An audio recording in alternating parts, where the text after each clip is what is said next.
arrancamos del Instituto Nacional Dorrego, porque vamos a ver si podemos hacer entre las dos clases de agosto, como teníamos programado cuando hicimos el programa inicial, con temas de revisionismo histórico desde la mirada de derechos humanos, o si se quiere, temas de derechos humanos con la mirada del revisionismo histórico. Para después seguir, después que hagamos, no sé si haremos 2 o 3 clases para tener, digamos, la hilación histórica coherente, después vamos a seguir con los temas genéricos de derechos humanos en el análisis crítico de fallos de la Corte Interamericana. Tenemos ya por una sugerencia importante que nos hizo el doctor Franco, el fallo llamado Campo Algodonero, que es un caso de México y que es una masacre de mujeres y que tiene que ver mucho con la visión de género, con la perspectiva de género, pero mirada ya con todo el criterio de integralidad de los derechos humanos, que la verdad es un fallo sumamente importante e interesante, da mucha tela para abordar. Así que ese es más o menos las clases como las estamos programando. Va a haber 2 o 3 de la cuestión histórica, el revisionismo. Esta la das vos, la próxima no sé quién viene del Instituto Dorrego. Después voy a tomar yo una clase en algún momento, no sé si antes o después de trabajar fallos de la Corte sobre la Constitución del 94 y su precedente, que fue el fallo del 92 del Memorial contra Sofovich y la Conferencia Internacional del 93, que son antecedentes inmediatos a la reforma del 94. O sea, tenemos material interesante para poder terminar, cuando terminemos el curso, tener una base muy firme en materia de derechos en general, con la mirada local latinoamericana y con algunos fallos de los más, digamos, de los que ofrecen más elementos, también analizados. Hoy voy a arrancar yo para después pasarle la palabra. ¿El micrófono hace falta? Sí, ¿no? Como no. quieras. ¿Hace falta micrófono? No. Si no hace falta, yo estoy más cómoda sin micrófono. Vamos a arrancar con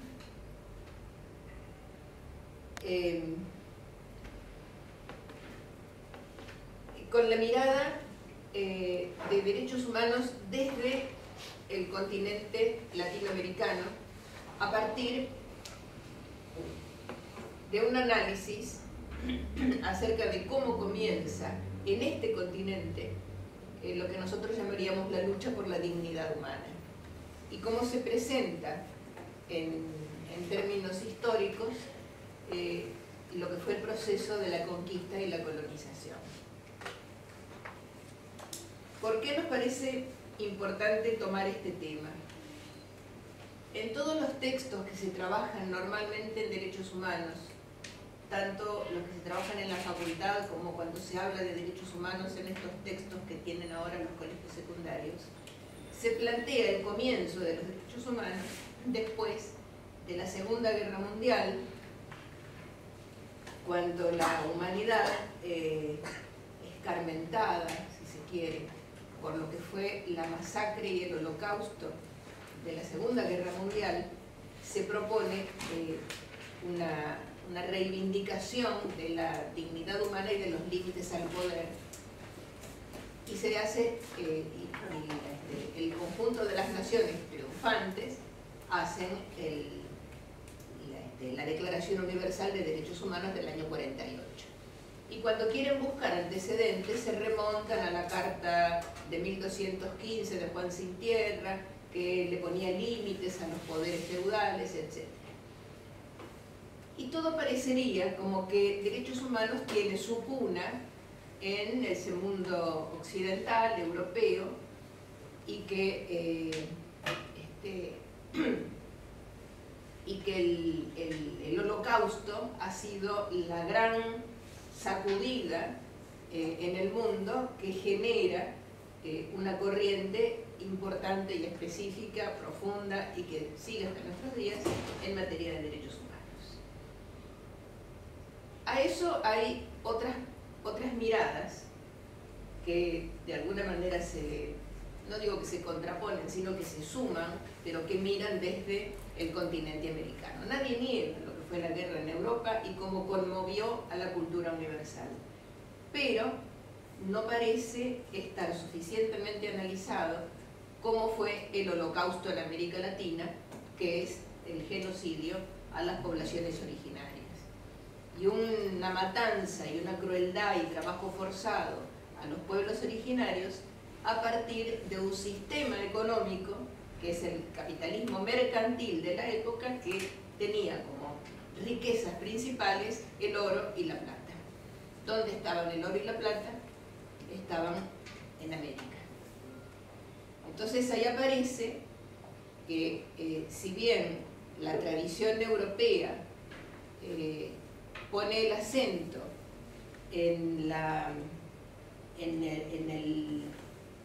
no en la época de la colonia, sino con posterioridad, ya en el capitalismo industrial de los años 1900, de la primera etapa, la segunda mitad del siglo XIX y la primera mitad del siglo XX,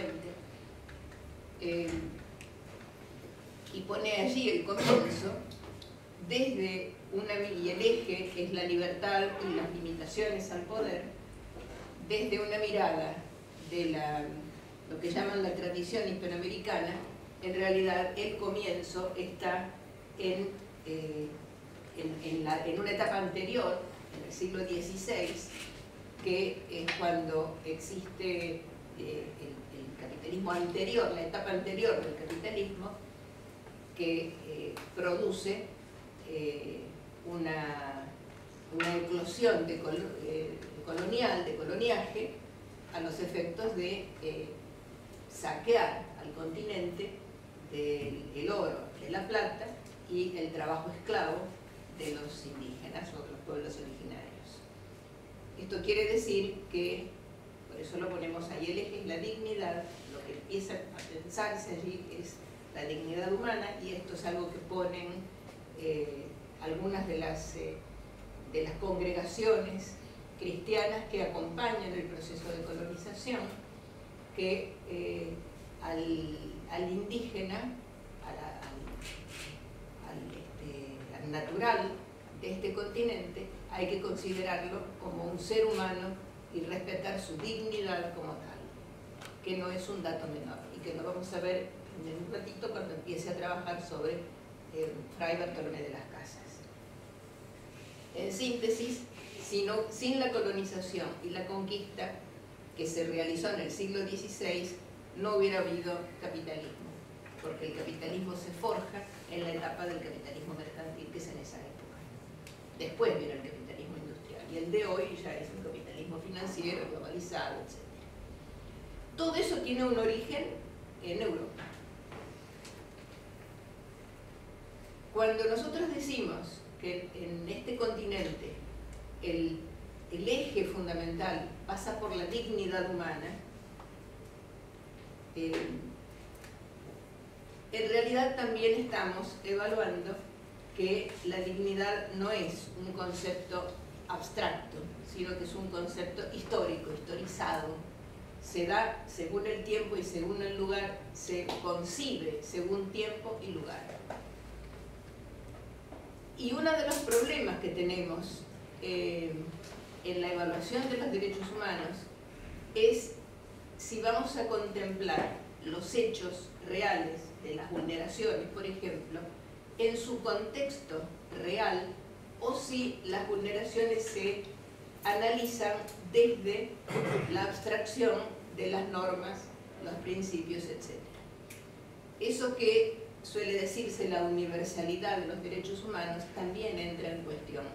Y ahora entra en cuestión, incluso yo lo he escuchado a Peces Bárbaro, que es uno de los máximos exponentes en derechos humanos en España, cuestiona la llamada universalidad de los derechos humanos porque dice: nosotros estamos Estamos diciendo que los valores son universales, pero son los nuestros, son los de nuestro continente, son los de Occidente. Sí, Occidente es importante, son nuestros valores, pero el resto del mundo puede llegar a tener diversidad en los valores. Y la otra crítica que suele hacerse, que también hay que conocerla, es que cuando se habla de los derechos humanos, no se los coloca en su matriz histórica, en el aquí y ahora, de dónde ocurren, de dónde surgen, o de en qué momento y en qué espacio se vulneran, sino que aparecen como abstracciones. Los derechos humanos son naturales y yo diría abstractos, valores, que no está mal para nuestra cultura, pero que nuestra cultura no es necesariamente la cultura universal. Y en un mundo globalizado como el que tenemos hoy, ya tenemos que pensar con más amplitud que algunos de los cánones con los que se ha venido trabajando y que están en todos los textos pueden entrar en cuestión en este sentido, que no somos los dueños de los valores que vivimos en Occidente.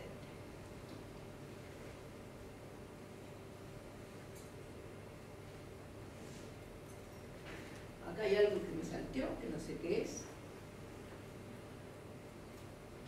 ¿Cómo tengo que seguir acá?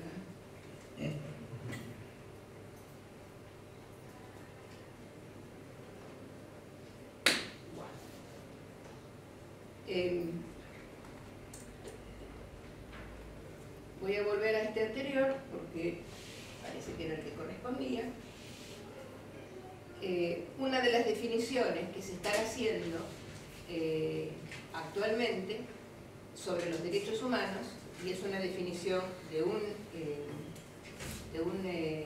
magistrado español, dice que los derechos humanos son un conjunto de facultades e instituciones que, yo subrayé con color, en cada momento histórico y en cada sociedad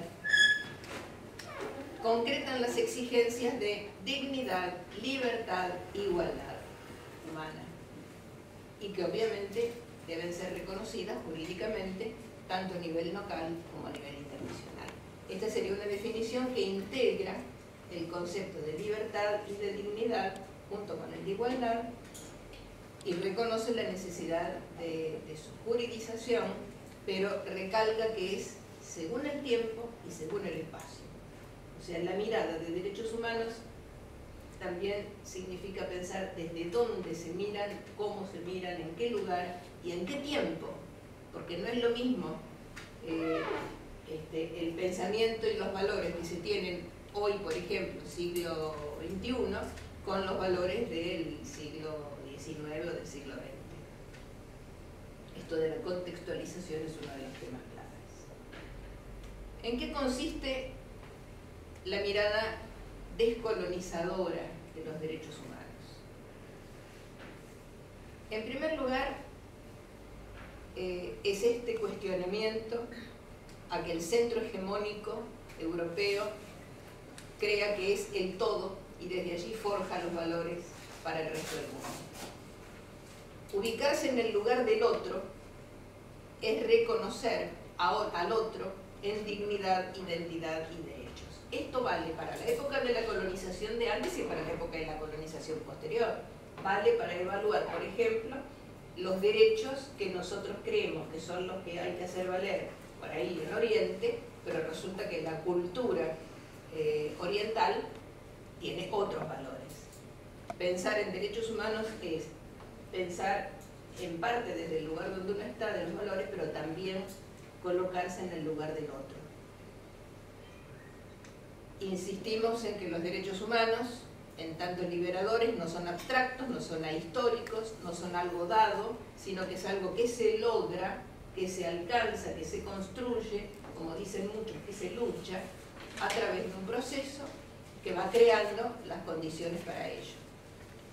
Y fue precisamente durante la colonización que se formaron los primeros defensores de derechos humanos. Han sido los teólogos y han sido algunas de las congregaciones. Yo levanto la figura de Fray Bartolomé de las Casas porque es el primero que llevó todas esas ideas que en el fondo son contrahegemónicas para la hegemonía de la época, al corazón del país del que venía. O sea, lo llevó a la propia España, lo discutió en el seno de la corona con los sabios de la corona. O sea, no es que lo decimos ahora que no corremos ningún riesgo. Fray Bartolomé de las Casas es increíble el valor histórico que tiene cuando señala la dignidad del indio y además de mostrar la dignidad del indio, dice la humanidad es una. Y es toda una definición. Todos los que integran la humanidad tienen identidad humana. Pero además, lo que tiene de valioso es que Fray Bartolomé trabaja y mira al otro desde los propios valores, las propias categorías de análisis y de conocimiento de su época, desde la teología de su época. Y así todo, asume la mirada del otro, la alteridad, y percibe el conflicto conquistador por un lado, que busca las riquezas y para quien el indio es el proveedor de las riquezas a partir del trabajo forzado, y el indígena, que es el oprimido, y empieza una larga prédica de que si se va a evangelizar en el continente, hay que mirar desde el lugar del oprimido. Todo un revolucionario para la época. Pensar desde la periferia, no desde el centro de la propia cultura. Es mirar el otro, que no soy yo. ¿Y qué dice Fray Bartolomé de las Casas? Que no es un problema de escritorio, de pensamiento teológico. Dice, el otro es de carne y hueso, vive en su sociedad y con sus costumbres. El otro tiene derechos en tanto es hijo de Dios, o sea, es parte de la humanidad. Pero hay que ir y conocer para saber quién y qué es el otro. No es una abstracción. Es realmente importante que para la época, y aún partiendo del Dios naturalismo, porque tanto el derecho vigente como el derecho español de la época es un derecho Dios naturalista. O sea, el derecho natural, los derechos existen porque Dios los puso, y sin embargo Dios decía una cosa para unos y otra diferente para otros, aparentemente. Y Fray Bartolomé cree que si bien hay un Dios único, porque él cree en ese Dios en el que están evangelizando, no obstante eso, él acepta que el otro, o los otros, tengan derecho a elegir la vía hacia Dios. Piensen ustedes lo que es un fraile dominico ya en esa época, pensando en el 1530, Brasil, 1520, 1530. Proclama el respeto por la libertad de ese otro, cuestiona que haya una única verdad, dice que hay que respetar la verdad del otro, que hay que aceptar que hay otros valores, que hay otras normas, y esto lo coloca en una muy difícil situación, porque uno de los debates de la época es acerca de el sacrificio humano que practicaban por ejemplo, los aztecas. El sacrificio humano era absolutamente contrario, pecado máximo. Pero Fray Bartolomé, cuando se discute eso y le dicen que eso no se puede aceptar, dice, no, claro que no se puede aceptar, pero hay que entenderlo, que no están matando, sino que están ofrendándole vida a su Dios. O sea, como si nosotros diríamos ahora en el derecho penal, no hay dolo, hay otra cosa distinta, hay una idea de ofrenda de vida. Y por supuesto que nosotros desde el cristianismo tenemos que impedir que eso ocurra. Pero ojo que esos son otros valores y que también hay que respetarlos. Lo cual le trae bastantes conflictos en su controversia con la corte española. Entonces, ¿qué es lo que dice? Vayan, vengan, hay que ir al continente, hay que conocer cómo viven, hay que conocer que son buenas personas, que tienen fe en otros dioses, pero son gente de fe, son gente que ama la tierra, que se dirigen a... No, es impresionante la lectura de las notas, las cartas, las relaciones, como se decía en la época. Hay que vivir en medio de ellos, hay que dialogar y sobre todo, si se va a evangelizar, hay que educar, hay que persuadir, hay que respetar la diversidad. Y critica a los colonizadores porque dice que los colonizadores no ven personas, sino que ven mercancías. Lo ven al indio como productor de riquezas para saquearlas y que la codicia es el gran pecado del mundo. Yo cuando leía lo de Fray Bartolomé decía, pero el Papa que tenemos hoy nos levanta otra vez las mismas consignas, que es la diversidad, el respeto por los valores, el pensar en el otro, el sentir la alteridad. Realmente es como que por acá hay otro camino de derechos humanos. Pero además se tiene que luchar contra la cultura de su época, porque entra en contradicción con los principios aristotélicos que son la base de la fundamentación de sus detractores. Aristóteles, por supuesto que no era cristiano, pero sostenía la teoría de la servidumbre natural y entiende que hay unos hombres que nacen para ser humanos con todos los derechos y otros que nacen para ser siervos. Los siervos son o bien los pueblos dominados o los esclavos. O sea, hay una esclavitud natural. El que no es blanco europeo puede llegar a ser esclavo y eso es natural. Esa es la filosofía en el siglo XVI, digamos que está en la base de la cultura. Fray Bartolomé además hace otra cosa novedosa. Novedosa para mí ha sido descubrir que existió un pensamiento así en el siglo XVI. Enuncia que desde la mirada cristiana el derecho a la vida es efectivamente el principal de los derechos. Pero dice, el derecho a la vida requiere, además, de condiciones materiales para que exista. Está en contra del hambre, está en contra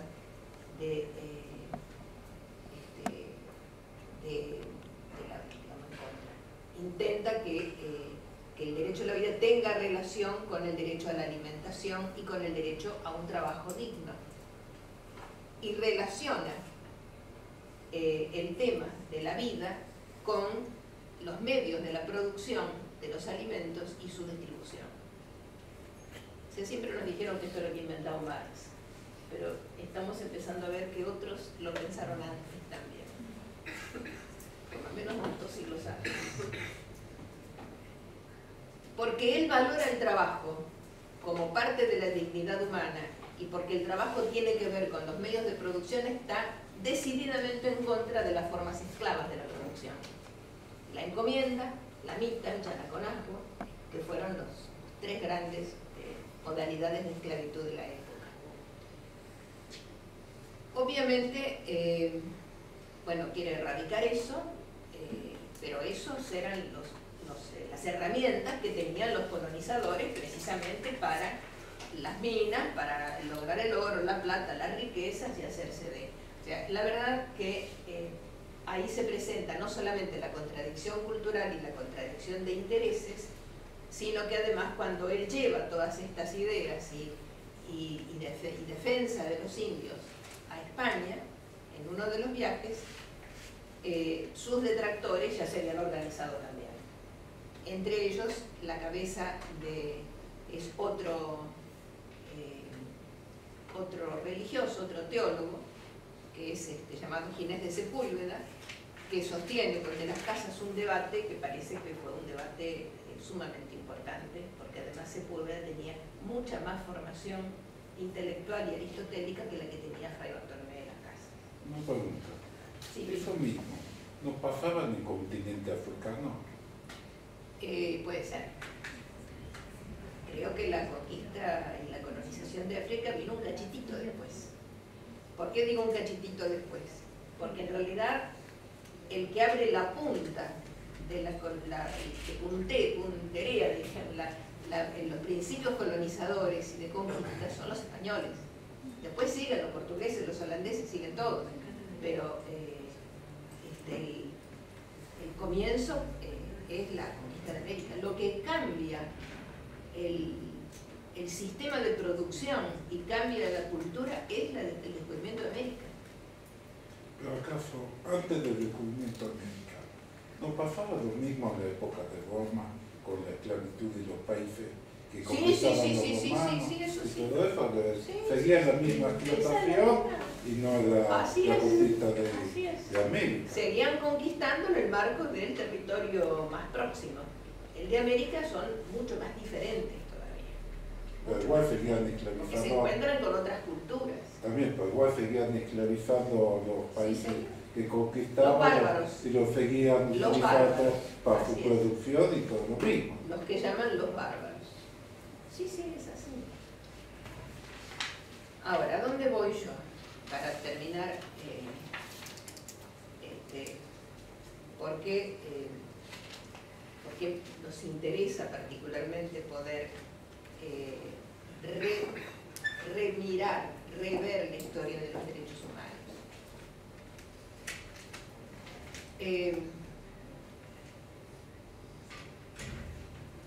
Porque cosas que son del siglo XVI parece que todavía viven, están vivientes, son permanentes. Por ejemplo, el respeto por la naturaleza del otro. Los bárbaros eran esclavos por derecho natural, por eso los griegos, para los griegos era normal, para los romanos era normal.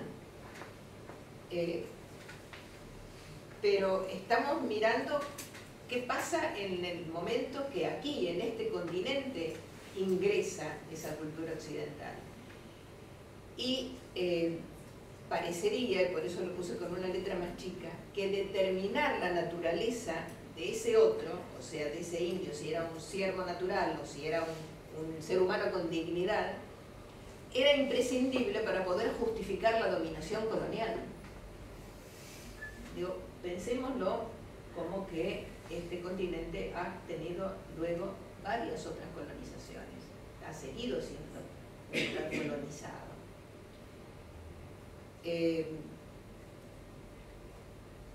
Y lo otro que incorpora, porque acá donde yo, fíjense que yo puse acá, LC es lo que dice las casas. El otro es parte de la humanidad.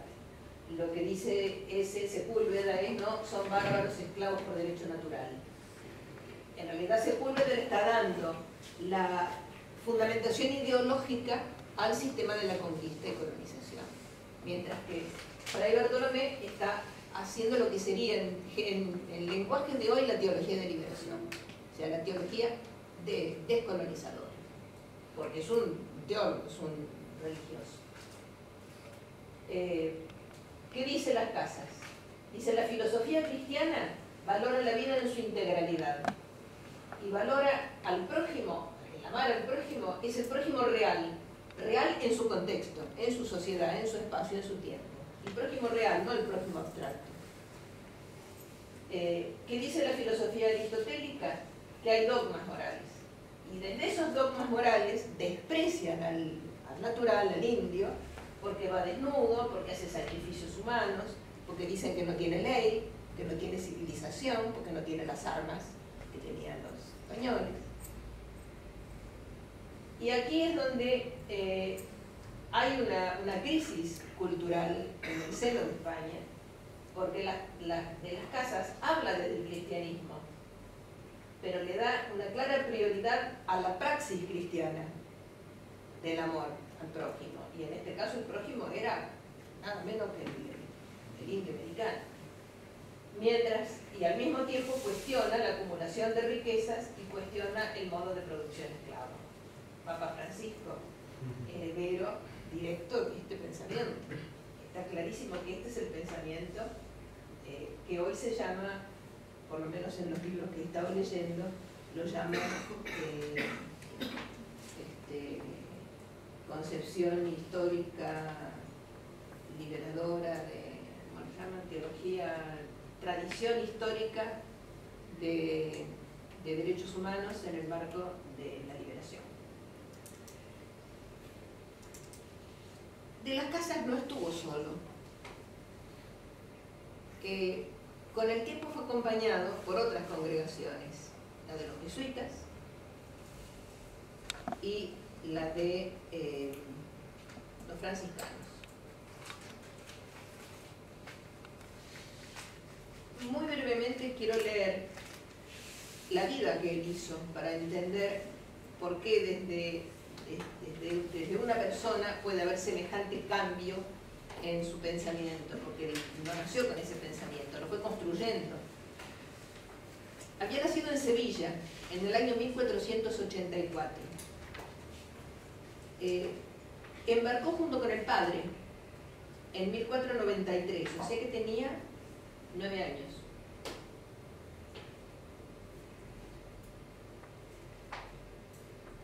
Y el padre había embarcado con Colón en 1493, al año siguiente del descubrimiento, debe haber sido la segunda expedición de Colón a América, y le llevó como esclavo a un niño indio que le había regalado Colón. Toma, nene, te regalo un indiecito para que te sirva. Después embarca él con su padre y viene a América, aprende a cultivar las tierras que Colón le daba, y Colón daba las tierras junto con los esclavos, que eran los indios. Mientras trabajaba en ello, hacía los estudios para ser sacerdote. Y se forma con los padres dominicos. Allí empieza él a tener problemas, porque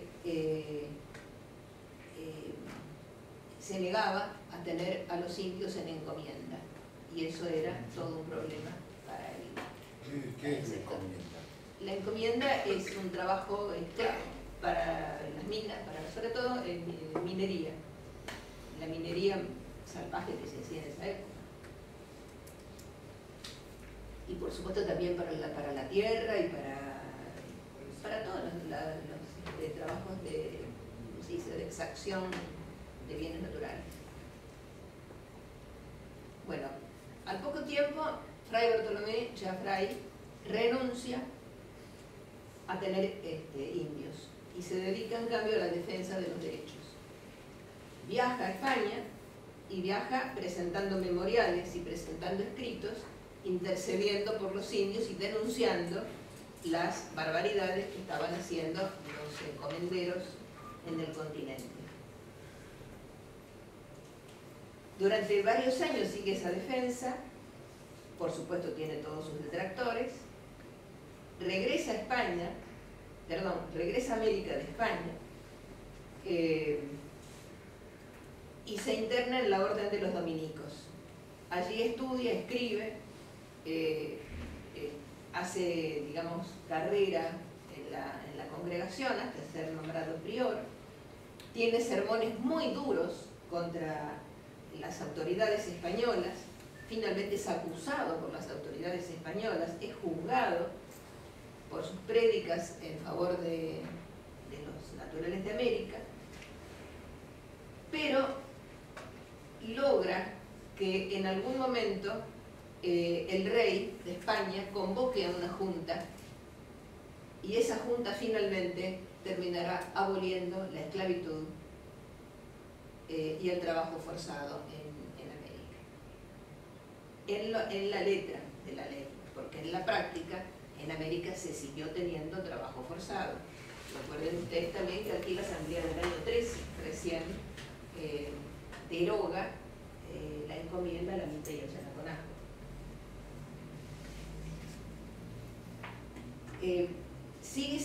viviendo en América y estando con los indios, y hace fragmentos de su vida en América y fragmentos de su vida en España. Lleva de América a España precisamente toda su convicción de que hay que respetar a estas nuevas poblaciones y que no puede ser que el cristianismo sea un cristianismo que tortura, que mata, porque arrasaban los españoles. Incluso los cuestionan a los colonizadores por usar al caballo como arma para arrasar comarcas enteras.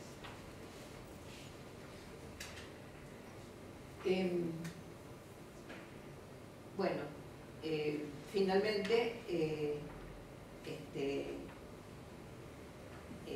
el 1564,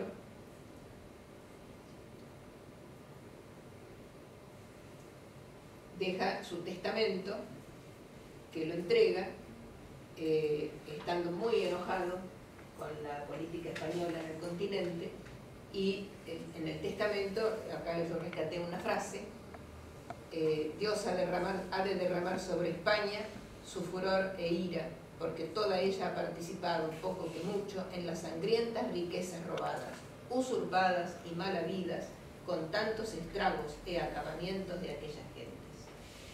Fue el genocidio más grande que ha habido en el siglo XVI. Y tuvo España en eso un papel principal en la colonización. 2 años más tarde, en 1566, muere Fray Bartolomé. Pero había dejado siembras. Una de sus siembras es Álvar Núñez Cabeza de Vaca, que lo conocemos más porque se lo estudiamos acá, en la historia argentina, en la historia de la escuela. Álvar Núñez Cabeza de Vaca también, y es contemporáneo de las Casas, también mantiene la idea de que no se puede evangelizar desde la violencia. Y él viene de España a América y trabaja todo el tiempo. Hacía lo que llamaban en esa época de buhonero, o sea, compraba en un lado, vendía en el otro. Sería lo que hoy hace un viajante, que va a la costa, vende al interior y va del interior con los productos hacia la costa.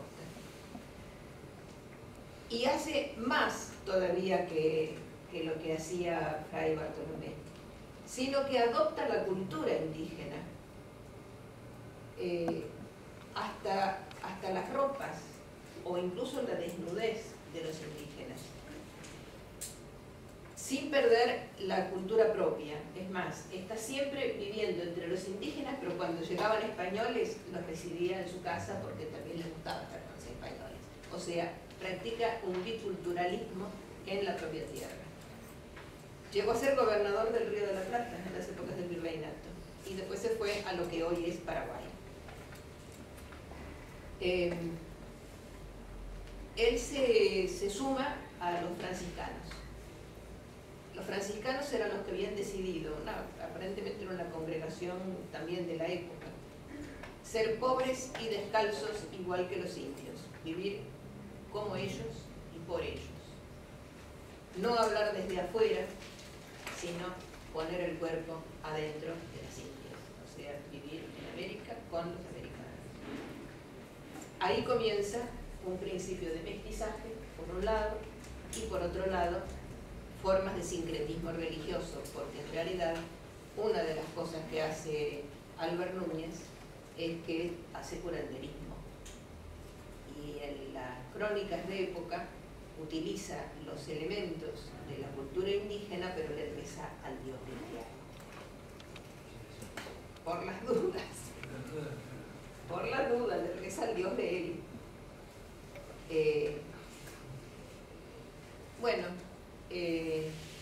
Lo cierto es que la teología de liberación tiene ahí su principio de existencia.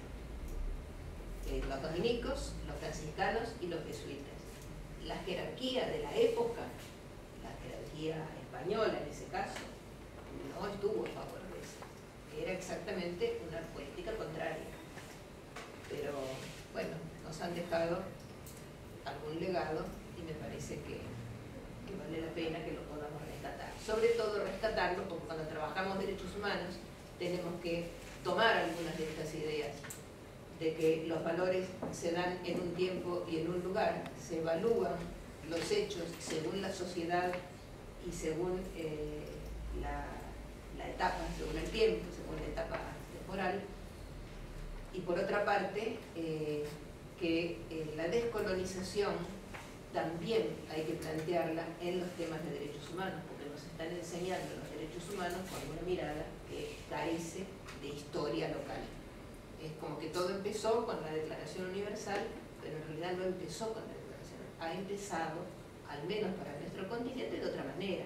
Habrá que ver cuando los chinos entendamos lo que dicen, cuando creerán ellos que su cultura adoptó formas que tienen relación con los derechos humanos. Lo cierto es que los valores universales no son tan universales, y eso es algo que está hoy día trabajándose. Y también es cierto que en materia de derechos humanos la literatura corriente de la primera generación, segunda generación y tercera generación de los derechos y cuarta generación está absolutamente perimida, porque esa es la mirada desde la comunidad jurídica europea.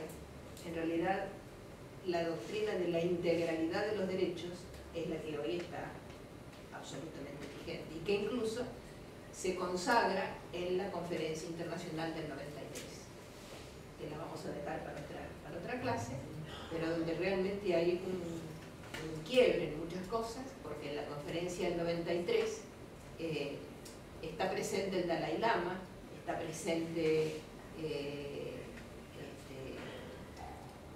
Yasser Arafat, están presentes líderes de Palestina, líderes de la India, estaban presentes los chinos, o sea, fue una conferencia realmente mundial, realmente mundial. No obstante eso, siguió el poder hegemónico europeo manteniendo sus consignas en materia de valores, pero yo he estado viendo, estando en la Carlos III de España, donde el Departamento de Derechos Humanos se llama Fray Bartolomé de las Casas, he estado viendo que los juristas españoles cuestionan la cuestión de la universalidad, cuestionan que la universalidad de los derechos hay que evaluarla nuevamente, depende de cada pueblo, de cada sociedad, de cada cultura y de cada tiempo. Hasta aquí llega mi parte y le paso la palabra a Víctor.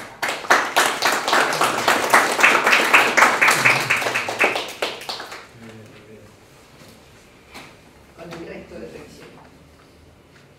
Bueno, muchas gracias, Alicia. Yo sé que ahora te tenés que retirar, así que estás libre, tranquila. No, te quiero escuchar, no tengo apuro. Bueno, para mí es un gusto compartir el seminario, contarles que el Instituto Nacional de Revisionismo Histórico, creo que la tarea fue cumplida porque se institucionalizó por primera vez en la Argentina. El trabajo, las investigaciones que durante todo el siglo XX estuvieron realizando grandes revisionistas como fue Jauretche, Carolina Ortiz, Pudros, Ramos, Hernández Arregui, hombres del nacionalismo tradicional. O sea, toda la revisión donde se puso en duda y se puso en cuestión a la historia oficial mitrista, porteña, antinacional, pro-británica, pro-europea. Ese debate se fue dando y se triunfó. O sea, hoy ya es muy difícil que en una escuela, que en una universidad se pueda denostar a Juan Manuel de Rosas sin que el profesor evite un debate fuerte, digamos, de algunas 4 o 5 alumnos que se van a parar de mano planteando el tema de la vuelta obligado, planteando el tema de la soberanía nacional, y bueno, está todo en cuestión. Como decía un filósofo, decía, la historia no son hechos, sino son interpretaciones. Entonces, lo que ha hecho el revisionismo histórico es interpretar la historia de otra manera, desde el lado popular, nacional, latinoamericano, federalista, digamos, ver la historia y nuestra realidad política desde otro punto de vista. ¿Y por qué digo que se ha triunfado? Porque ese trabajo que hicieron nuestros intelectuales el siglo pasado, hoy Pacho O'Donnell lo sintetizó en una propuesta muy interesante que es el Instituto Nacional Manuel Dorrego, que se llama Iberoamericano, argentino e iberoamericano, partiendo de la base de que justamente no somos, digamos, Argentina no es fruto de otra cosa sino de un gran proyecto que fue mucho más allá de las fronteras de Jujuy. Y fue institucionalizado porque la Presidenta de la Nación se lo creó orgánicamente a través de un decreto y hoy existe digamos, una política desde el Estado Nacional de ese discurso distinto, del discurso nacional y popular. Se ve que históricamente los movimientos nacionales ocupados de los derechos sociales no le dieron tanta importancia a la cultura y al sistema educativo. Entonces, tanto en el irigoyenismo y en el peronismo había otras demandas más urgentes y los imperios siguieron trabajando a partir de lo cultural, de lo ideológico, de lo mediático, generando una conciencia donde ya no hacía falta, como en otros siglos, para ocupar un país, mandar sus ejércitos, sino ya a partir de la educación, del sistema de escolarización, que nació junto con la revolución industrial, ¿no? El sistema de la escolarización, donde ya se iban preparando a los niños para ser obreros, se generó un grado de conciencia donde no hacía falta tener un ejército para llevarse los recursos naturales. Directamente la población automáticamente va y compra los productos que tiene que comprar, ya va directamente del televisor a la tienda, entonces bueno, es más barato el imperialismo a través de los medios de comunicación y del sistema cultural que mandar los ejércitos, todo eso que tiene que hacer Obama hoy en Irak, en Siria, en Libia, porque el sistema cultural ahí es más impenetrable para Occidente, entonces tiene que mandar directamente las armas y bombardear para robar y llevarse el petróleo, la manufactura, los productos primarios que necesitan. En cambio, en la América Latina, por eso se le llama la diferencia entre colonia y semicolonia. Semicolonia es cuando hay una colonización cultural, como decía Jauretche. Así que bueno, el Dorrego se propuso llevar adelante esa síntesis y ya yendo al tema que hoy nos ocupa y dándole el marco histórico un poco a lo que planteaba Alicia, yo diría que cuando llega Colón se encuentra primero con una pequeña isla, Trinidad, y ahí nomás, pum, descubre una isla que se la llama La Española. Se llama La Española, que hoy es Haití y República Dominicana. Es la Española. En su primer correspondencia cree que llegó al paraíso, porque descubre una sociedad feliz, eran los Caribes, donde eran hombres y mujeres que, como decía Alicia, que estaban desnudos, vivían en las playas caribeñas, bueno, lo que hoy lo podemos ver, los que no conocen o no conocemos, no han ido, no tuve el placer de conocer República Dominicana, pero es el turismo más exquisito del mundo, va a República Dominicana, ¿no? Digamos, una belleza natural, donde los hombres vivían de la caza y de la pesca. No había una cultura del trabajo asalariado, del trabajo agropecuario. Cuando tienen un problema con una, no sé si con cuál de las naves, las tres naves, que se encalla una, se rompe, y se le acercan los indios a colaborar y ayudarlos a arreglar y a sacarle provisiones y a dialogar con ellos por señas, por esto y por otro, y ¿no? Se sorprenden de la amabilidad que tenían los isleños caribeños. Y ahí hay una de las primeras cartas que manda Colón a la reina Isabel contándole de las bellezas y del paraíso que había llegado, del Edén. Y se vuelve y lleva algunos aborígenes, entre los cuales se ve que regala, uno me acabo de enterar, le regaló uno a Fray de las Casas. Y ya cuando vuelve encuentra que el campamento que había dejado había sido destrozado por los indios. ¿Qué había pasado? Los españoles que quedaron creyeron que era normal esta ayuda solidaria que le habían generado los caribes. Se lo empezaron a dar órdenes de trabajo como si fueran, digamos, como si hubiera sido una obligación natural, natural de que le hagan el trabajo de ellos, y se rebelaron y se enfrentaron y bueno, y se tuvieron que retirar de ese lugar, o sea, perdieron en esa primera escaramuza los pocos españoles que quedaron. Esa síntesis, esa pequeña anécdota de comienzo de viaje, termina con un verdadero genocidio de los caribes, porque los caribes no estaban, como ya contaba, culturalmente preparados para otro tipo de trabajo. Tenían otra vida, otra cultura, y no servían para la agricultura.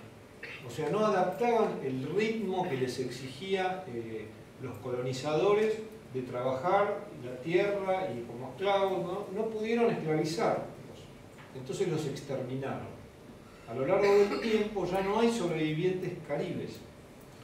Entonces, en combinación con el imperio inglés, que era el imperio esclavista, bien observación de África, donde cazaban a los africanos, a las tribus, proveían la mano de obra que sí se adaptó al sistema de la esclavitud durante varios, de 200, 300 años, y hoy Haití y República Dominicana llegó a tener en aquel momento 1 millón de esclavos. Producto de las guerras europeas, que se levanta, digamos, el imperio francés contra el inglés, disputan en el Caribe, donde era la frontera del Caribe, era la guerra de los grandes imperios hacia América y hacia África, se dividen en esas negociaciones. Haití queda en manos del imperio francés y República Dominicana, lo que es ahora República Dominicana, Santo Domingo, para España. Y tal era la riqueza que generaba Haití, ya Haití para Francia, que era el ingreso, 1/3 del ingreso del imperio francés, con 1 millón de esclavos, manejados por una minoría blanca, hacendadores blancos que eran, diría, digamos, que habían sido también gente de la peor, digamos, especie y criterios morales bajísimos, ¿no? Que eran, digamos, eran los conocidos piratas de las películas que se habían instalado en la isla de la Tortuga. No sé si alguno habrá leído las novelas de Salgari. Bueno, la isla de la Tortuga existe y es un pequeño islote que queda en Haití. Y ahí es donde paraban los corsarios, los piratas, intercambiaban las riquezas que saltaban los buques o los barcos españoles que venían del Plata, ¿no? El río de la Plata se llama así porque llegaba de ahí el oro y la plata de Potosí, que bajaba desde Potosí, ¿no? Desde Bolivia, bajaba el río de la Plata, acá a Buenos Aires, y partía los barcos cargados de plata, que eran asaltados en muchos casos por los ingleses, filibusteros y ¿cómo se llama?, corsarios y mercenarios, auspiciados por Inglaterra, que robaban esos tesoros, los llevaban a la isla de la Tortuga y se los repartían. Cuando Francia ocupa y negocia con España quedarse con Haití, los que pasan a ser los grandes amos y los grandes terratenientes de Haití son esos ex piratas que pasaron a ser ahora hacendados, dueños de miles de esclavos. Esa situación se mantiene hasta que empieza a haber revueltas esclavas por la independencia, por la liberación. Y se da el caso de Haití, donde se da la primera y única revolución esclava triunfante en la historia de la humanidad. La única revuelta esclava triunfante contra el amo esclavista se da en Haití, porque los otros hechos de liberación de los esclavos se da por voluntad política digamos, de los gobernantes o de los amos o de quien sea. El caso de la revolución, de la guerra civil norteamericana, ¿no? En 1865, 1861, 1865, cuando triunfa Lincoln, es el norte industrial que aplasta al sur esclavista. El norte industrial no necesitaba esclavos, necesitaba obreros. Entonces era más barato tener obreros que tener esclavos, y todavía bancarle toda la familia al esclavo y hacerte cargo de todo, 8 horas, 10 horas y andar a tu casa. O sea, el sistema capitalista, con la revolución industrial, no necesitaba esclavos. Sí necesitaba esclavos, hubo un sistema colonial, digamos, agricultor o minero. Eso necesitaba esclavos, donde terminaban muriendo en las minas los niños, las mujeres y los hombres. Entonces ahí se da en Haití un movimiento, empiezan a ejercer movimientos revolucionarios que fracasan, porque la bestialidad francesa y la crueldad francesa digamos, llega a límites espantosos, que no es cuestión de entrar en detalles macabros que Crónica TV quedaría escandalizada, de los descuartizamientos que hacían, que mostraban los pedazos de los negros, esclavos, rebeldes, hasta que se produce un hecho que cambiaría un poco, que es un antes y un después en la historia universal de nuestro tiempo, que es la Revolución Francesa. Al producirse la Revolución Francesa, se genera, bueno, es el comienzo de la Revolución Industrial, ¿verdad? Digamos, empieza la burguesía a tomar el poder y, bueno, llega, digamos, las tres banderas, ¿no? Llega la igualdad, la fraternidad, la solidaridad. Y bueno, hay una gran fiesta también en Haití. Pero enseguida le avisan a los negros que no, que la igualdad, la fraternidad y la solidaridad era para los franceses, no para ellos, para los negros, que tenían que seguir cortando caña y trabajando. Entonces, se genera ahí un movimiento revolucionario, con Toussaint Louverture, que es un grande, un esclarecido de la época, un revolucionario haitiano, que genera una revolución buscando alianzas en Francia. Se busca alianzas porque en Francia ya había algunos movimientos antiesclavistas, una sociedad amiga de los negros, o sea, busca una alianza y busca, como también nuestros hombres en El Plata, no la ruptura con España, él no busca la ruptura con Francia, sino él busca una alianza con los revolucionarios franceses para, digamos, seguir el vínculo con Francia, pero de otra manera, en igualdad de condiciones, como hombres libres, y ejercer ahí una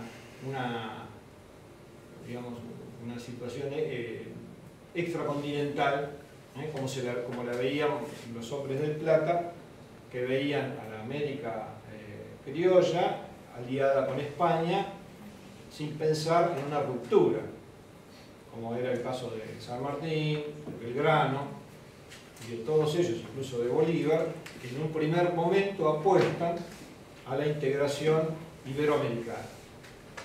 Pero, como como bien sabemos, al salir de la cárcel,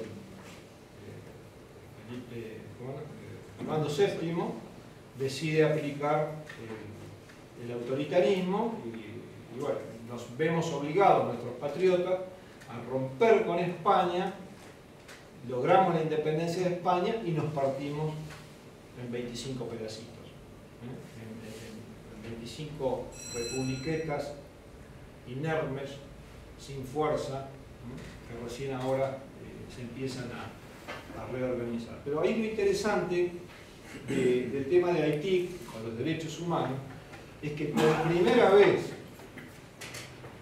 antes que en Estados Unidos y antes que en la propia Francia, es en Haití, en nuestro continente iberoamericano, en nuestro continente latinoamericano, donde se plantea y se logra una república con los derechos plenos del hombre. Y digo bien del hombre porque a la mujer le faltaron muchos años más, pero en cuanto a la esclavitud y a los derechos del hombre, nos adelantamos a los franceses y a los norteamericanos, que plantean la abolición de la esclavitud 70, 80 años después. Y Haití está pagando hoy el gesto que tuvo. Porque no queda solo ahí, para cerrar el tema haitiano. Cuando Bolívar se encontraba en las batallas patrióticas contra España, era un mantuano, era un porteño, digamos, era un caraqueño. Se le decía mantuano a la oligarquía caraqueña, que como la porteña, la limeña, ¿no?, la carioca, estaban asociadas siempre al contrabando, para romper el monopolio español. Los puertos se enriquecían en base a los productos extranjeros que ingresaban, ¿verdad? Y así se fue quebrando las industrias del interior, tanto de nuestro interior como del resto de América Latina. Entonces, Bolívar era un revolucionario, un patriota latinoamericano, pero no entendía la cuestión de los derechos humanos y de la esclavitud. ¿Por qué? Porque su familia era de las más ricas de Caracas, si no la más rica de Caracas, y tenía centenares de esclavos su familia en plantaciones. Entonces los negros en Venezuela preferían al rey de España, que estaba más lejos, que a los jefes, que a los capataces que estaban ahí, a los patriotas que estaban ahí. Entonces Bolívar y Miranda son derrotados por los realistas, que tenían en su ejército al pueblo y a los negros y a los esclavos. Preferían estar con el rey, y es por eso que fracasa Miranda y fracasa posteriormente Bolívar, y Bolívar termina en Jamaica, aislado, al borde del suicidio, en una carta que le escribe un amigo diciendo que ya está todo perdido, que todos los ideales, que toda la emancipación de España está perdido, y le sugiere que se puede suicidar, o sea que ya terminó. Y ahí resulta que Alexander Pétion, que es el sucesor de las guerras revolucionarias de Toussaint Louverture en Haití, que habían tomado el poder los negros, que habían hecho la reforma agraria, que había derechos plenos del hombre, ¿verdad? Digamos, empieza a generarse una sociedad distinta, y Alexander Pétion, que era un mestizo, que había logrado la síntesis, la unidad dentro de lo que es Haití, lo convoca a Bolívar. Lo llama a Bolívar, que estaba en la isla vecina, Jamaica. Y Bolívar va, lo manda a buscar porque no tenía ni qué ponerse. Entonces Pétion le propone y le ofrece armas, hombres, municiones, naves, todo lo que necesite para que retome la guerra de la independencia, para que arranque nuevamente. Y le hace firmar a Bolívar un contrato donde le propone a Bolívar que decrete la abolición de la esclavitud en América. Solo eso le pide.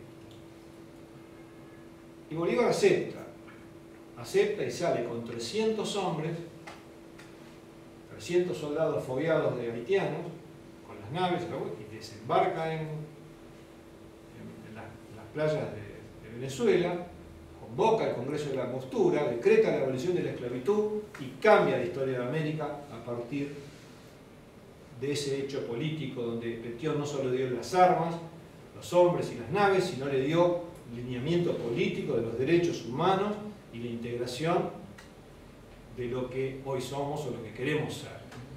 Disculpame, pero ¿cómo?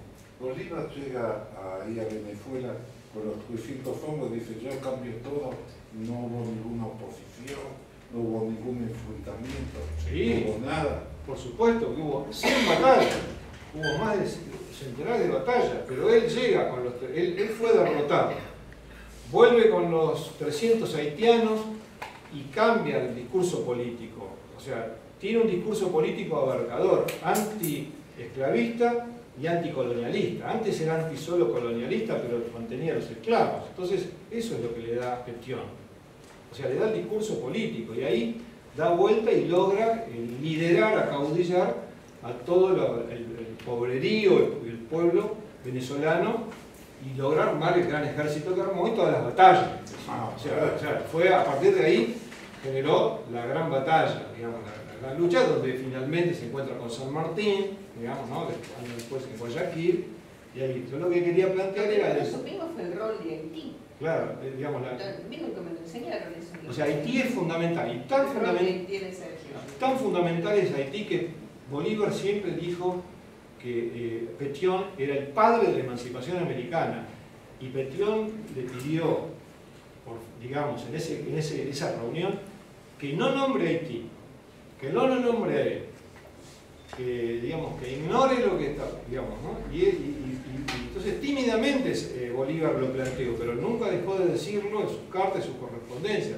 Tal vez Petión, como estratega que era, no estaba seguro cómo iba a ir a Bolívar, porque Bolívar en definitiva fracasó. O sea, Bolívar fracasó Artigas y San Martín, porque ya, digo, no lograron constituir esa nación latinoamericana. Perdimos, logramos nuestra independencia y fracasamos con la unidad. Por eso hoy, y es un tema de actualidad inminente, es el tema de la integración latinoamericana. Hoy, ser revolucionario, el planteo revolucionario hoy es si estamos con la integración o no estamos con la integración. Una pregunta, históricamente hay una interpretación de por qué Haití es uno de los países más reducidos, más empobrecidos y con más dificultades que tenemos en América. Sí, la Hay explicación lo mismo que Paraguay, lo mismo que No. La explicación Cuba. de que Haití es el país más pobre del mundo es por esto, es porque después de que Haití le apoyó con toda su fuerza a Bolívar, fue bloqueada por Inglaterra, por Francia, por Estados Unidos, que daba un mal ejemplo, un presidente negro, miren ustedes ahora. O sea, quedó absolutamente bloqueada, incluso fue negado su ingreso al Congreso de Naciones que se realizó 100 años después. O sea, Haití fue bloqueada, y Florida, siendo el país, era la colonia más rica de América, la más rica colonia proveedora de un tercio de la riqueza ¿cómo se llama? De Francia. ¿Y qué pasa? Perdón, para darles la información completa. Cuando toma Napoleón el poder, estaba al frente Toussaint Louverture, el negro esclavo que había tomado el poder, que intenta negociar con él. Y manda a sus dos hijos a estudiar a París, a señal de mando a mis hijos. Y Napoleón le manda 25.000 hombres para tomar Haití, para reducir Haití a ruinas, para hundir Haití y volver al sistema esclavista. O sea, Napoleón plantea la vuelta del sistema esclavista y es derrotado el ejército más importante de la época, que era el ejército francés de Napoleón, es derrotado. El general Leclerc, que era el cuñado de Napoleón, es el que marcha allá. Y son derrotados por el millón o 500.000 negros que deciden ser libres y se tienen que ir. A partir de ahí se produce el mundo de los grandes imperios, como si fuera hoy Estados Unidos, toda Europa, todos contra una isla pequeña. Ahora, la interpretación es que el rencor del capitalismo dura decenas y decenas de años, porque está Haití hecho pomada, está Paraguay hecho pomada y está Cuba hecho pomada, que son países que, digamos, han tenido en su momento libertarios importantes, ¿no? Pero claro, justamente. Bueno, hay como un rencor del capitalismo que existe y sigue. El que se opone fuertemente pasa décadas con... Es el mal ejemplo que cunde.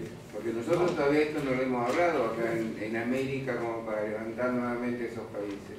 No, totalmente. Es más, por eso se discute el tema hoy del apoyo a Haití, que Haití está desangrada, entonces mandamos a Argentina y el Mercosur está mandando hombres para, aparte les tocó el terremoto impresionante hace unos años, entonces están sin policía, sin ejército, entonces Brasil tomó la posta y bueno, ahí hay todo un debate si está bien lo que estamos haciendo o qué estamos haciendo, porque varios países latinoamericanos están mandando ejércitos para ayudar a la reorganización de Haití. Entonces, bueno, Venezuela no concuerda con la posición de Brasil y la propia Argentina. En fin, hay una deuda histórica con Haití que habrá que ver cómo se resuelve. También Estados Unidos y Francia quisieron mandar parte para ayuda económica a Haití, que en realidad era otro sistema de apropiación nuevo.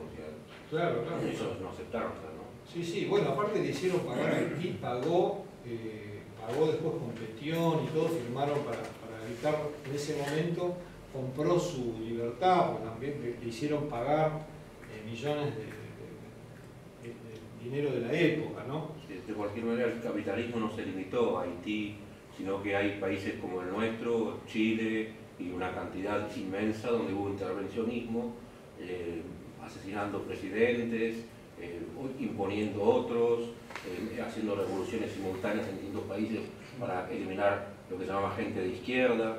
Bueno, sí, sin ir más lejos, solo leer los diarios de esta época, vemos cómo hay crímenes institucionalizados. Por ejemplo, las muertes selectivas que decide la CIA, cárceles clandestinas, pero que están a la vista, como Guantánamo, o secuestros, o el campo de concentración que hay en Israel, que es un campo que es la Franja de Gaza, donde hay, no sé, alrededor de 2 millones de palestinos que están en un campo de concentración. Yo tuve la oportunidad de visitarlo y realmente uno queda impactado de lo que es la Franja de Gaza. Tenemos 2 millones de personas en un campo de concentración, sin posibilidades de salir. Por eso a veces vemos los suicidios que salen en los diarios: se suicidó un joven. ¿Cuándo se suicida un joven? Digamos así, se suicida cuando ve que su futuro no existe. O sea, cuando no hay futuro, cuando no hay futuro. Y eso es cotidiano en Palestina. Entonces, bueno, vemos que el imperialismo, que arrancó como contaba Alicia, en la conquista de España, en América, con esos genocidios, vemos cómo ha ido incrementando, cómo ha ido fortaleciéndose, cómo la reversión imperialista y el capitalismo. Hacía un chiste el otro día, me decía, con el tema del comunismo parece que nos mintieron, parece que el socialismo y eso nos macanearon, parece que no era así, pero lo del capitalismo es la verdad. Sí, igual el capitalismo hay que evaluarlo en sus distintas etapas, ¿no? Está bien, claro. La etapa mercantil es el saqueo de las riquezas que en ese momento eran riquezas, el oro y la plata. Hoy no son riquezas el oro y la plata. Después viene el capitalismo industrial, que es la manufactura, es la colonización de América, pero para el trabajo, para que proporcione los elementos naturales y la mano de obra. El capitalismo de hoy es otro, es el capitalismo financiero, transnacional, no es ni el oro ni la plata. Hoy son los valores, estos activos. Sí, no, pero todavía sí tomamos el petróleo y el agua. Sí, no, eso, el agua más que el petróleo Claro. para el mundo que viene. Sí, ahí la riqueza va a ser el agua y la subsistencia del género humano. Pero bueno, por ahora estamos todavía en el capitalismo financiero globalizado, no sé la próxima etapa. Lo cierto es que el capitalismo se refunda a sí mismo permanentemente. Claro. Siempre Sí, sobre la claro. base de la explotación de unos sobre otros. Esa es la... Sí, Sí, fue una pregunta sobre el concepto de revisionismo. Tiene implicancia distinta acá de la que tiene, por ejemplo, en Alemania, ¿no? Porque yo he escuchado que allá el revisionismo, por ejemplo, tiende a cuestionar la existencia del holocausto, digamos, no viene tanto con una mirada más progresista como acá, sino con una mirada, incluso en Alemania yo tenía entendido que en una época estuvo sancionado. No sé si era revisionismo histórico respecto del holocausto o era en general. Y todo revisionismo es revisar. revisar. sí, Revisar pero- es revisionismo. A lo mejor, digamos, quien quiere revisar si hubo, en vez de 6 millones de judíos muertos, no, uno te saca la cuenta, uno te dice, no hubo 6 millones, no hubo 4.300.000, o no hubo 30.000 desaparecidos, hubo 20.000. Derechos humanos, lo ¿Entendés? cuantitativo no Digo, es. es un tema, no es un tema, No importa que ¿entendés? Digamos, lo que importa es la concepción. ¿Entendés? Entonces, bueno, en Alemania probablemente lo que quieren revisar, ¿viste? La cantidad que no, Hitler no era tan malo, ¿entendés? Lo que se fue. Entonces, claro, digamos, se genera un repudio a ese punto de vista. Digamos, pero bueno, acá también, o sea, toda revisión genera una contraposición. También el marxismo, el hablar del revisionismo, también estaba mal visto el revisionismo. O sea, como, incluso Marx decía, bueno, no hay que a los muertos, dejémoslos muertos, no entremos en, digamos, o sea, como mirando para el futuro. Pero lo que pasa es que nosotros, en el caso de América Latina, es que no es que estamos revisando la historia, estamos revisando el presente. Imagínense, hoy Macri está discutiendo con Cristina si Colón o Juana Zurduy. Digo, ¿entendés? O sea, digamos, no importa, pero a veces pero están discutiendo eso y, o sea, quiere decir que no estamos tan lejos, o sea que la historia forma parte de una política, o la política de hoy será la historia de mañana, ¿no? Y la política de ayer es la historia de hoy, o sea que estamos muy entreverados entre la política y la historia. ¿Y cuál es el problema acá en los argentinos y latinoamericanos?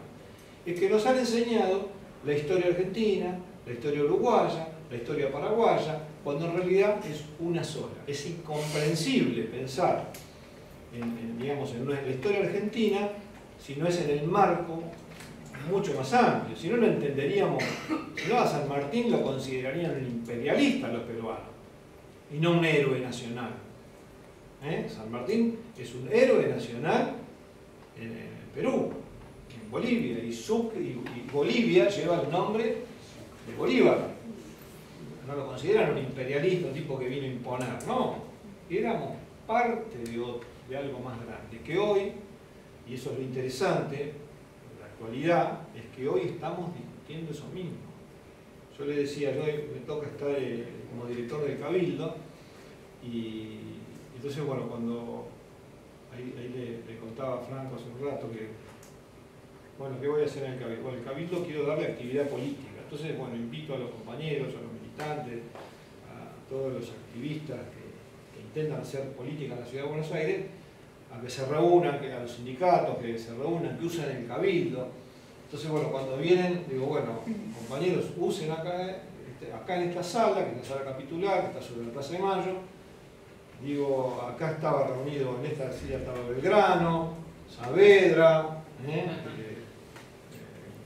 Paso, Castelli, Moreno, discutiendo los temas que están discutiendo hoy ustedes. ¿Qué país queremos? ¿Para dónde vamos? Si la integración o no la integración. Y así que bueno, seguramente ellos también tenían dudas, como tenemos nosotros, pero estamos sentados aquí, en este mismo recinto, pensando en los mismos problemas. Y ellos dejaron varias cosas inconclusas, que es la unidad, donde fracasamos.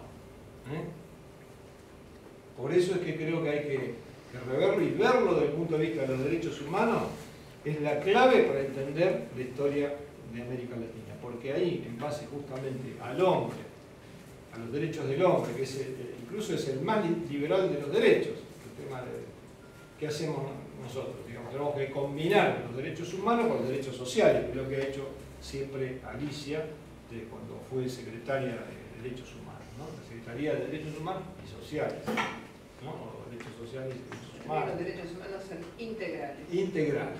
No me los ¿no? pueden separar. O sea, esa es la importancia. Entonces, creo que en la historia de América Latina tenemos que juntar eso, tanto la independencia que hemos logrado con la unidad nacional.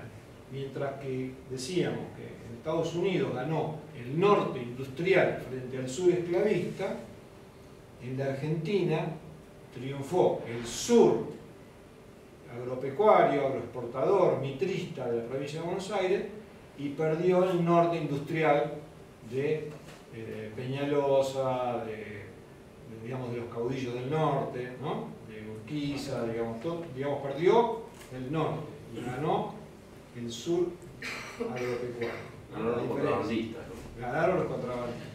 Ganaron los contrabandistas y perdieron los industriales.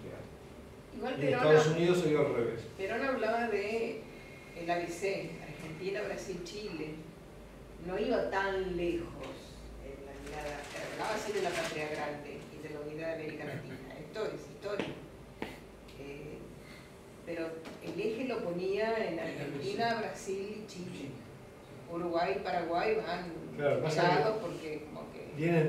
Lo que pasa es que el eje, digamos, incluso el ABC, anteriormente lo había planteado el Barón de Río Blanco en Brasil, que fue el gran estratega. No digo porque ahora, disculpame, pero no inventaron ahora la patria grande, viene de antes. No, lo inventó San Martín. No, lo inventaron viene de nuestro. mucho antes. No, esto es. Viene de Perón y el Mercosur se creó en los 90 y sigue funcionando ahora el UNASUR, que es más amplio. O sea, hay una corriente, una vocación de unidad americana.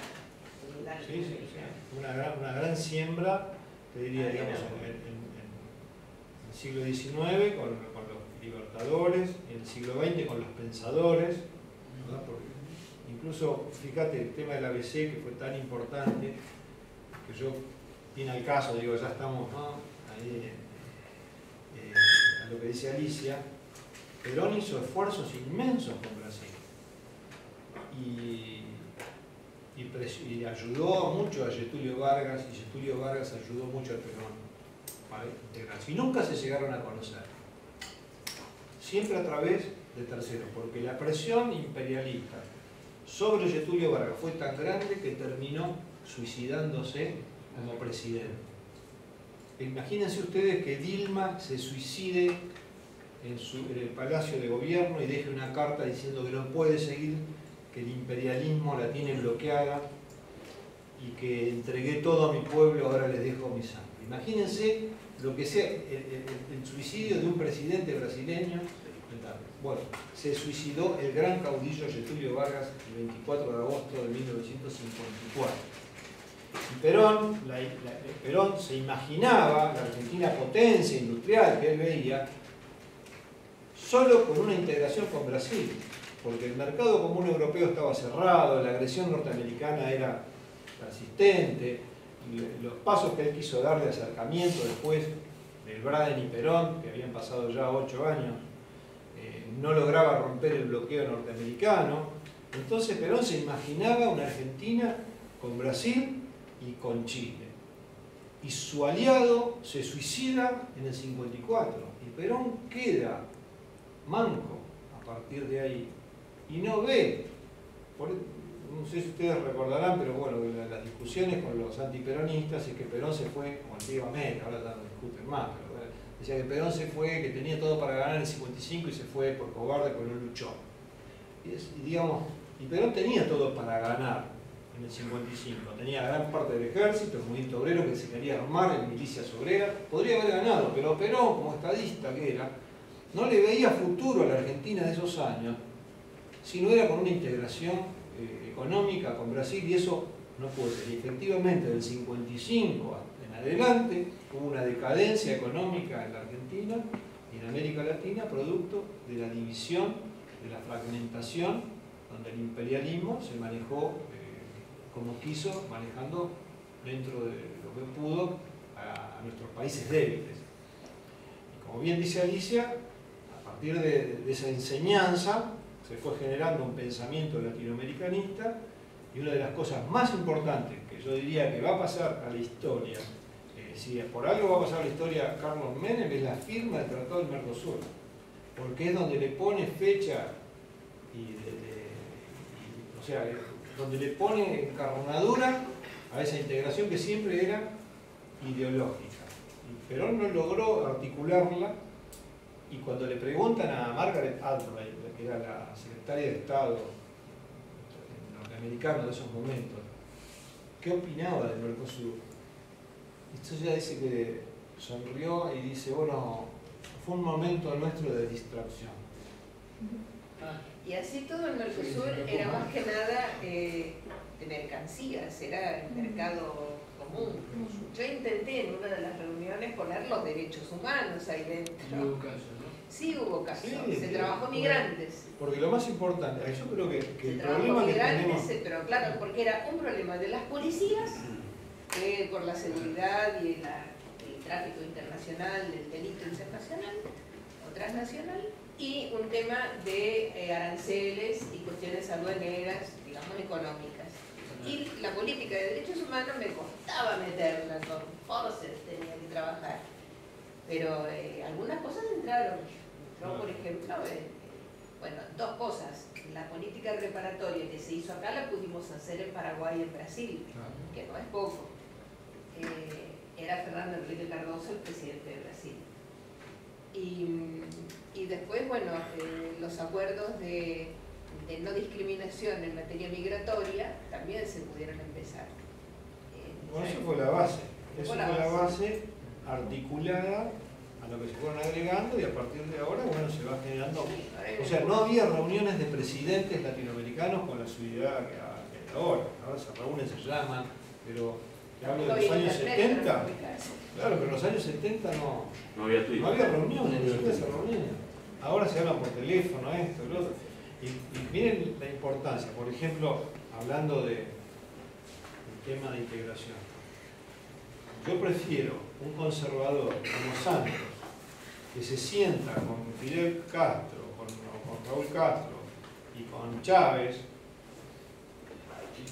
para armar, para ver cómo funcionan en equipo, que un Tabaré que por una papelera llama a Estados Unidos a Bull o quiere firmar el Tratado de Libre Comercio, ¿no? Que sería para eso, George Canning diría, bien, para eso fueron creados, ¿no? El Uruguay no es otra cosa que una creación artificial del Foreign Office para, como se llamó en su momento, el algodón entre dos cristales. O sea, el Uruguay no es que es argentino, ni nosotros, ni argentinos ni los uruguayos, somos parte de un gran proyecto que ojalá que un día le veamos la luz. Es interesante que hay un dicho que los pueblos que no conocen su historia pueden repetir los mismos errores. Claro. Y yo quería preguntarle, ¿por qué no mencionó, ya que hizo tanto, ¿no? ¿Cómo se llama? A Tupac Amaru y la guerra de la Triple Alianza, por otro lado? La Triple Alianza tengo anotada. Bueno, será para la próxima. El 27 seguimos con un hilo histórico. Alicia me dijo hasta 1810, pero bueno, la guerra de la Triple Alianza igual yo la quería nombrar para pasar, porque bueno, sí. Claro caso de genocidio, donde está el imperio inglés moviendo a sus cipayos locales, ¿no? A los brasileños, uruguayos y porteños, para enfrentar ese Paraguay industrial, rebelde y revolucionario, que era independiente, que había logrado ser el país del primer ferrocarril, la primera siderurgia. O sea, un Paraguay indómito que hasta hoy me daba pena ver que producto de sus luchas internas, y esto y lo otro fue excluido del Mercosur, y bueno, siempre excluyendo al heroico pueblo paraguayo, así que esperemos que se reincorpore, que ese sí sufrió un claro genocidio, no quedó ningún hombre vivo, ni mujeres, todos los niños y adolescentes. Mitre debería ser juzgado realmente por un claro genocidio. Roca también. Roca también tiene los suyos. Sí, le vamos a dedicar la próxima, que es el 27, a este tramo histórico, porque hay una continuidad clarísima en los siglos que se van, en la trama, digamos, que se va generando en la historia, y que hace que la mirada de derechos humanos también tiene importancia, porque la mirada de derechos humanos no puede ser una mirada abstracta. No son los derechos abstractos que están escritos en las convenciones porque los escribieron, sino que son los derechos con carne, hueso, con territorio, con historia, con lo que pasa, con raíces, porque de alguna manera toda interpretación de los derechos humanos tiene que referenciarse en la raíz y en la cultura propia. Y me parece que esto es algo nuevo que estamos pensando. No es ir a buscar la doctrina en los juristas europeos, sino que estamos trabajando con los juristas locales. Hay cosas nuevas en América Latina, hay cosas nuevas en los fallos de las Cortes, y esto es valioso. Y por otra parte, también es cierto que así como la patria grande se fue forjando y fracasando, también las políticas colonizadoras fueron actuando de consumo, porque en el siglo XX, tanto Chile como Argentina, como Uruguay, como Brasil, fracasan los movimientos liberadores. Casi en simultáneo, pero en el 72 en Uruguay, en el 73 en Chile y en el 75 o 76, si se quiere, en Argentina. O sea, por no haber tenido una mirada global, se han equivocado políticas en nuestros países. Nosotros mismos, nuestra generación equivocó política porque no miró el conjunto, por mirar nada más que el ombligo, ¿no? Y la comarca propia, y no mirar cómo se daban las fuerzas mundiales. Perón no tenía más claro eso. Perón era un auténtico estadista. También es interesante escuchar el último discurso de Kennedy, donde él denuncia a las corporaciones internacionales que a él, como presidente del país que se supone más poderoso del mundo, lo obligan. Bueno, seguramente Interesante. lo mismo le habrá pasado. Disculpe, no, pero pensando en lo que hablábamos, yo hace poquito fui a Salta, yo soy de Formosa, bien limítrofe, y en cuanto a integración, de cómo se habla, integración regional, y hay veces que el país no está integrado. O sea, si uno va a Corrientes siendo formoseño, es mínimo el ejemplo, ¿no? Pero se burlan, dicen, no, vos sos de Paraguay, vos sos de esto y demás. Y peor, yo cuando fui a Salta, fuimos con mis hermanitos, nos compramos los gorritos, todo, re felices, foto. Y una persona de ahí me dice, y pensar que hace 15 años daba vergüenza ser collito, daba vergüenza el collito. ¿No? O sea, como son cambios muy, muy lentos que a veces hay que pensarlo eso siempre va en el seno del propio país. Einstein decía que es más difícil erradicar un prejuicio que partir un átomo. O sea, los prejuicios siempre van a existir. ¿Entendés? Digamos, siempre va a existir con el otro, con el distinto, y siempre hay una víctima, ¿viste? ¿Quién no fue discriminado en el colegio? Por flaco, por gordo, por alto, por esto, por lo otro, siempre alguna. Y el tema de la xenofobia, el rechazo al extranjero, al de afuera. Estamos hablando del mismo país, y sí, no, pero es natural en el ser humano. Mientras que el racismo a lo mejor es una ideología, como el nazismo, como decía la compañera. Pero la xenofobia es casi como natural. El animal busca su espacio vital para vivir. Los perros marcan territorio. Y el hombre entra en un estado de violencia cuando está hacinado. Por eso en las cárceles, en los barrios, en las villas hay mucha violencia porque estás hacinado. Ese es el espacio vital. Entonces el que viene, el extranjero, en los viejos vocablos del latín, era el enemigo. O sea que naturalmente vemos al que no conocemos, al que viene de afuera, a nuestro espacio vital como un potencial enemigo. O sea que erradicar eso, ¿viste? Hace falta. No solo a que tiene este quedo, sino en el mismo país. Si uno es distinto de una religión distinta, también se lo de la cuadra de frente. La misma cuadra, el mismo edificio, la misma familia. Esto es parte de la condición humana, el mismo grupo. Así que bueno, estamos bajando en juicio, que solo se requiere una ayuda económica a los que son nativos de Grecia. Pero entonces empezamos la lucha. ¿Quiénes son los nativos de Grecia? Los que son de esta religión y todos los demás no son. Bueno, pero hay factores comunes. Me gustaría terminar, ya que nos estamos yendo, con una frase transgresora que dio Eugenio Zaffaroni cuando se lanzó el instituto.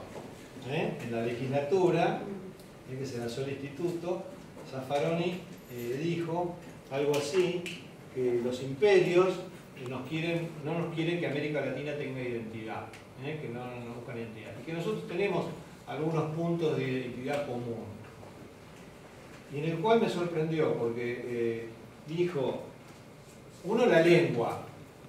O sea, tenemos una lengua común, que quedó de España, que nos generó una comunicación entre todos. Y otra dice la cultura católica. Yo digo, eso nos quedamos fríos más de uno, ¿no? Viniendo de Zaffaroni. Pero él no se refería a la religión, él se refería a la cultura católica, ¿no? En el cual judíos, musulmanes, esto, lo otro, que vivan acá en América Latina y los pueblos también aborígenes, también tienen ese espíritu, digamos, que dejó, digamos, como un código de lenguaje. La lengua y el código de lenguaje, que cuando uno hablamos con un uruguayo o un mexicano, algo, tenemos un código común distinto a que si hablamos con un chino, con una... Bueno, no sé, lo dejo como cosa transgresora de Zaffaroni. Gracias.